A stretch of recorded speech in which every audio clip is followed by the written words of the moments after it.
Hi friends, आज हम digestion से जुड़ी हुई एक बहुत ही कॉमन प्रॉब्लम गैस्ट्राइटिस यानी पेट में स्वेलिंग का होना के बारे में चर्चा करेंगे। तो गैस्ट्राइटिस को जानने से पहले हमें स्टोमक अमाशय को समझते हैं। बेसिकली स्टोमक के अंदर डाइजेशन सबसे पहले स्टार्ट होता है। जैसे ही खाना आहार नाल से स्टोमक यानी अमाशय में आता है, यहाँ एसिड रिलीज होता है और जो उसके लार्ज पार्टिकल होते हैं वो स्मॉल पार्टिकल में कन्वर्ट होते हैं। स्टोमक को बेसिकली 4 हिस्सों में डिवाइड किया गया है। जो सबसे ऊपरी सिरा होता है उसे फंडस बोलते हैं, फिर आगे उसके आगे बॉडी होती है, बॉडी के बाद में एक निचला सिरा उसे हम एंट्रम बोलते हैं और सबसे आखिरी सिरा को हम पाइलोरस बोलते हैं। पाइलोरस के आगे छोटी आंत शुरू हो जाती है। स्टोमक में नॉर्मली एसिड बनता है और इस एसिड की पीएच 1 से 2 होती है। ये पीएच ये काफ़ी एसिडिक होता है और ये प्रोटीन को भी डाइजेस्ट कर सकता है। तो एसिड को डैमेज अपने आप में स्टोमक में एसिड बनता है और स्टोमक को ये एसिड डैमेज कर सकता है। इसके लिए स्टोमक में कुछ प्रोटेक्टिव मैकेनिज्म होती है ताकि ये एसिड स्टोमक को डैमेज नहीं कर पाए। स्टोमक के ऊपर एक लाइनिंग होती है जिसे म्यूकस लेयर की लाइनिंग बोलते हैं और स्टोमक के अंदर पर काफ़ी थिक होती है, जिसकी वजह से जो ये एसिड है स्टोमक को डैमेज नहीं कर पाता और ये केवल डाइजेशन में हेल्प करता है। तो कभी कभी ये जो लेयर है ये डिस्टर्ब हो जाती है और ये एसिड स्टोमक को डैमेज कर देता है। इसकी वजह से गैस्ट्राइटिस की शुरुआत होती है।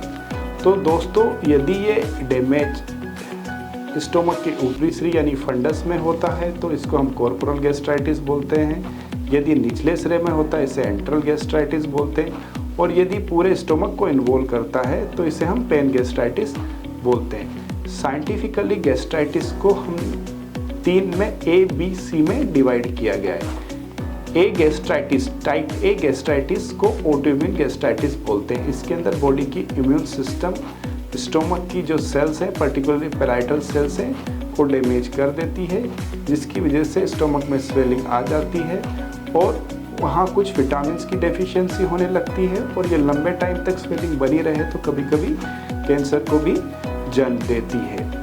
टाइप बी गैस्ट्राइटिस काफ़ी कॉमन है। ये बेसिकली एक एच पाइलोरी नाम के बैक्टीरिया की वजह से होती है। एच पाइलोरी एक ऐसा बैक्टीरिया है जो एसिड में सर्वाइव कर जाता है और ये म्यूकस लेयर को डैमेज कर देता है, जिसकी वजह से एसिड स्टोमक को भी डैमेज करना शुरू कर देता है। टाइप सी गैस्ट्राइटिस को हम केमिकल गैस्ट्राइटिस बोलते हैं। ये दर्द की दवाइयों के सेवन करने से, बाइल का पेट में आने से और कुछ अल्कोहल की अत्यधिक मात्रा का सेवन करने से और कभी कभी कुछ तेजाब लेने से भी हो सकता है। और कुछ अनकॉमन गैस्ट्राइटिस जिसे हम हाइपरट्रोफिक गैस्ट्राइटिस और इयोसिनोफिलिक गैस्ट्राइटिस बोलते हैं, ये भी कभी कभी रेयर फॉर्म में मिलती है। तो अब हम जानते हैं गैस्ट्राइटिस के क्या सिम्टम्स हो सकते हैं। गैस्ट्राइटिस के सिम्टम्स में सबसे पहले पेट के ऊपरी सिरे में लगातार दर्द हो सकता है, वोमिटिंग हो सकती है, नोशिया हो सकता है, पेशेंट को बार बार डकार आ सकती है, उसकी बाउल हैबिट चेंज हो जाती है, भूख कम हो सकती है, वजन धीरे धीरे गिर सकता है और कभी कभी गैस्ट्राइटिस इतनी ज़्यादा हो जाती है पेशेंट को खून की उल्टी भी हो सकती है। कभी कभी गैस्ट्राइटिस यदि पेट के आखिरी सिरे को इन्वॉल्व कर लेती है, वहाँ यदि काफ़ी मात्रा में अल्सर बन जाते हैं तो वहाँ एक स्ट्रक्चर भी बन जाता है जिससे खाना पेट में ही रुका रहता है और खाना इंटेस्टाइन में नहीं जा पाता। इससे पेशेंट को बार बार उल्टी होती है। तो ये थे सिम्टम्स के बारे में जानकारी।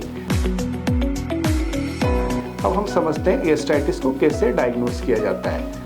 सबसे पहले हम कुछ ब्लड के टेस्ट करते हैं और सबसे जो मेन टेस्ट होता है गैस्ट्राइटिस को डायग्नोस करने के लिए वो होता है एंडोस्कोपी। एंडोस्कोपी के जरिए हम स्टोमक को अंदर की तरफ से देखते हैं। ये जानते हैं कि पेट में अल्सर तो नहीं है, वहाँ कोई स्वेलिंग यानी रेडनेस तो नहीं है और वहाँ कोई पॉलिप या कोई गांठ तो मौजूद नहीं है।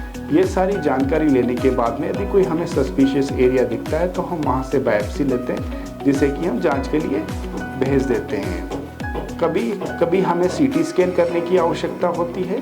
तो यदि डायग्नोसिस एच पाइलोरी का कंफर्म हो जाता है तो हम उसका ट्रीटमेंट करते हैं। ट्रीटमेंट में सबसे पहले हम टारगेट करते हैं एसिड को। तो हम एसिड कम करने की दवाइयाँ देते हैं ताकि ये तेजाब स्टोमक को डैमेज नहीं कर पाए। फिर हम टारगेट करते हैं कि ये किस वजह से हुआ है।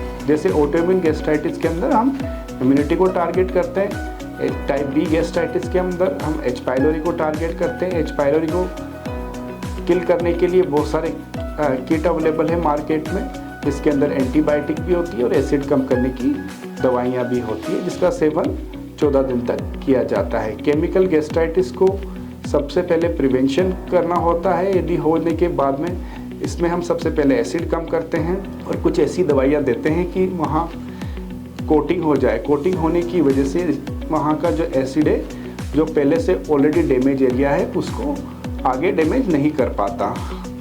अब हम बात करते हैं कि इनमें क्या डाइट देनी चाहिए और किन डाइट से को अवॉइड करना चाहिए। तो सबसे पहले हम बात करेंगे गैस्ट्राइटिस में हम रिकमेंड करते हैं प्रोबायोटिक फूड को, जैसे योगर्ट, बटर मिल्क, कुछ फ्रूट्स जैसे मैंगो, बनाना, कीवी, होल ग्रेन और ओट्स, फर्मेंटेड फूड जैसे कि इडली, डोसा, ढोकला।